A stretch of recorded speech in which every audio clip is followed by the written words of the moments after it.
दोस्तों, study with ज्ञान प्रकाश में आप सभी का हार्दिक स्वागत है। आज के डेली एमसीक्यूज के इस सीरीज में जो भी 10 प्रश्न आपके सामने आएंगे, यह सभी प्रतियोगी परीक्षाओं के लिए बहुत ही महत्वपूर्ण है। अगर आप तैयारी कर रहे हैं यूपी पीसीएस की या फिर यूपीएससी की, आरओ एआरओ की, खंड शिक्षा अधिकारी की, वीडियो की, हाई कोर्ट की या फिर कोई भी परीक्षा हो, ये प्रश्न आपको हर परीक्षा में देखने को मिलेंगे। तो चलिए शुरू करते हैं। पहला क्वेश्चन जो कि मोस्ट इंपॉर्टेंट है, और यहाँ पर देखो जो पैटर्न है वो बिल्कुल यूपीएससी, यूपीपीएससी और एसएससी के बिल्कुल अनुकूल रखा गया है। आजकल एक नया पैटर्न चल रहा है परीक्षा संस्थाओं के द्वारा। उसमें क्या होता है कि कई बिंदु यानी कि कई प्रश्नों को जोड़कर एक प्रश्न बना दिया जाता है और फिर आपसे कहा जाता है कि कौन सा बिंदु इसमें सही है और कौन सा गलत है। तो इस प्रकार से आप देखेंगे कि प्रश्नों का जो स्तर होता है वो काफ़ी जटिल बना दिया जाता है। तो इसी प्रकार के प्रश्न हम यहाँ पर डिस्कस करेंगे ताकि परीक्षा में आपको सहजता महसूस हो सके। तो पहला क्वेश्चन व्हिटले गोल्ड अवार्ड से संबंधित है। यहाँ पर 2 बिंदु दिए गए हैं, दोनों बिंदु देखिए और बताइए कि कौन सा बिंदु सही है और कौन सा बिंदु गलत है। पहला बिंदु है हिम तेंदुआ विशेषज्ञ और वन्यजीव संरक्षणवादी चारुदत्त मिश्रा को प्रतिष्ठित व्हिटले अवार्ड 2022 दिया गया है। ये बिंदु बिल्कुल सही है। व्हिटले अवार्ड को ग्रीन ऑस्कर के नाम से भी जाना जाता है, ये बिंदु भी सही है। यानी कि यहाँ पर जो कूट है ऑप्शन ए ये बिल्कुल करेक्ट है। देखो फ्रेंड्स, ये हैं चारुदत्त मिश्रा, ये हिम तेंदुआ विशेषज्ञ हैं और वन्यजीव संरक्षणवादी हैं, जिनको 2022 का व्हिटले गोल्ड अवार्ड, जिसको ग्रीन ऑस्कर भी कहा जाता है, तो प्रदान किया गया है। ठीक है, तो ऑप्शन ए आपका बिल्कुल करेक्ट है। अगला क्वेश्चन देखिए, आध्यात्मिकता के क्षेत्र में विशिष्ट योगदान के लिए दिया जाने वाला टेम्पल्टन पुरस्कार 2022 किसे प्रदान किया जाता है। अच्छा, कई बार इसको लोग रट तो लेते हैं, टेम्पल्टन पुरस्कार किसको दिया गया, इसका उत्तर भी जानते हैं, लेकिन क्यों दिया जाता है ये बिंदु यहाँ पर बहुत ही महत्वपूर्ण है। तो देखो, जो टेम्पल्टन पुरस्कार होता है फ्रेंड्स, वो आध्यात्मिकता के क्षेत्र में विशिष्ट योगदान के लिए प्रदान किया जाता है। तो 2022 का जो टेम्पल्टन पुरस्कार है ये किसको दिया गया है, ये दिया गया है फ्रैंक विल्जेक को, यानी कि ऑप्शन ए आपका बिल्कुल करेक्ट है।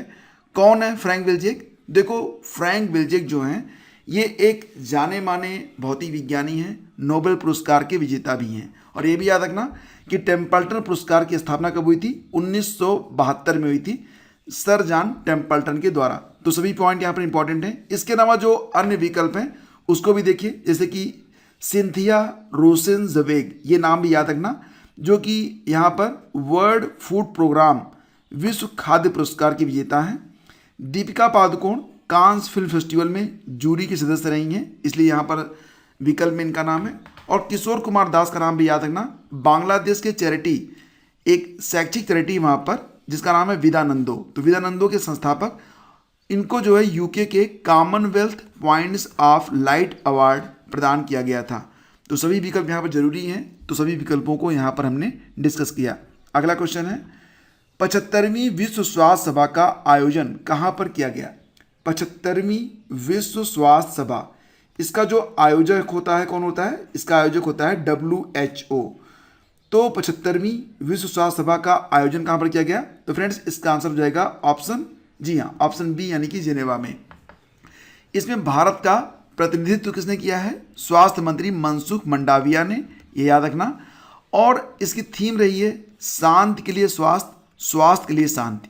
विश्व स्वास्थ्य संगठन के निर्णय लेने वाली संस्था विश्व स्वास्थ्य सभा है और इस सभा में WHO के सभी सदस्य देशों का प्रतिनिधित्व करने वाले प्रतिनिधिमंडल शामिल होते हैं।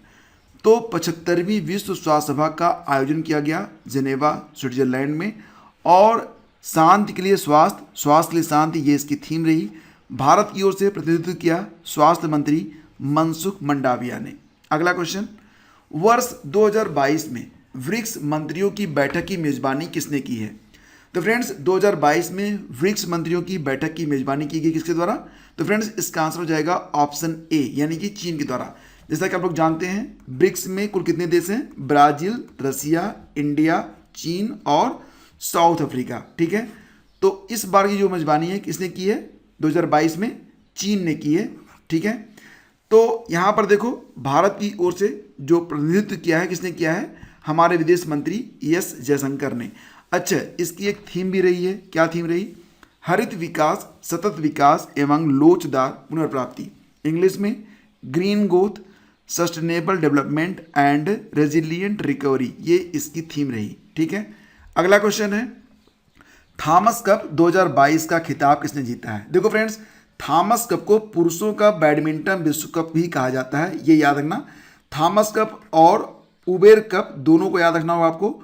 तो पुरुषों का बैडमिंटन विश्व कप ये होता है कौन सा, थॉमस कप ये कहा जाता है। ठीक है, तो इसका विजेता कौन बना है, तो ये बहुत इंपॉर्टेंट क्वेश्चन है कि 2022 में भारत पहली बार थॉमस कप का विजेता बना है। ठीक है, अच्छा थॉमस कप क्या है, एक बैडमिंटन की प्रतियोगिता होती है जो कि बैडमिंटन विश्व कप के नाम से जानी जाती है। इसी के साथ एक और कप होता है जिसका नाम है उबर कप। उबर कप क्या है, उबर कप बैडमिंटन का महिलाओं का विश्व कप कहा जाता है और 2022 में इसकी विजेता टीम कौन सी रही है ये बताना है आपको। आगे मैं आंसर आपको दे रहा हूँ। फिलहाल आप ये समझिए कि थॉमस कप 2022 का खिताब ये जीत गया फ्रेंड्स किसने, तो भारत ने जीता है। भारत ने 14 बार के विजेता इंडोनेशिया को हराया है। तो ये क्वेश्चन बहुत इंपॉर्टेंट है। और इसका आयोजन कहाँ पर हुआ, तो इसका आयोजन किया गया था बैंकॉक में। बैंकॉक जो है ये आपको पता ही होगा कि थाईलैंड की राजधानी है। ठीक है, और बात करते हैं उबर कप के बारे में। तो उबर कप जो कि महिलाओं का बैडमिंटन विश्व कप माना जाता है, तो 2022 में इसकी विजेता टीम रही कौन सी, दक्षिण कोरिया। किसको हराया था, चाइना को हराया था। अगला क्वेश्चन देखिए, फोर्ब्स हाईएस्ट पेड एथलीट 2022 की सूची में पहले स्थान पर कौन है। फोर्ब्स जो पत्रिका होती है उसने हाईएस्ट पेड एथलीट की एक सूची जारी की है जिसमें पहले स्थान पर हैं लियोनेल मेसी, ये हैं लियोनेल मेसी। दूसरे स्थान पर कौन है, लेब्रॉन जेम्स। और तीसरे स्थान पर क्रिस्टियानो रोनाल्डो। और ये गर्व की बात है कि इस सूची में विराट कोहली का भी नाम है, लेकिन फिलहाल टॉप 3 में उनका नाम नहीं आता है। लियोनेल मेसी, लेब्रॉन जेम्स और क्रिस्टियानो रोनाल्डो। तो कौन है लियोनेल मेसी, आप जानते ही हैं। लियोनेल मेसी ये क्या है, ये अर्जेंटीना के फुटबॉलर हैं। और दूसरे स्थान पर कौन है, बास्केटबॉल खिलाड़ी लेब्रॉन जेम्स। और तीसरे स्थान पर कौन है, क्रिस्टियानो रोनाल्डो हैं। ठीक है, तो ये क्रम से 3 खिलाड़ी हैं जो कि फोर्ब्स की हाईएस्ट पेड एथलीट की सूची में शामिल हैं, क्रमशः पहले, दूसरे और तीसरे स्थान पर। अगला क्वेश्चन है हर्षदा शरद गरुण का संबंध किस खेल से है। अच्छा, बहुत अच्छा प्रश्न है ये। हर्षदा शरद गरुण का संबंध किस खेल से है। अभी इन्होंने गोल्ड मेडल जीता था।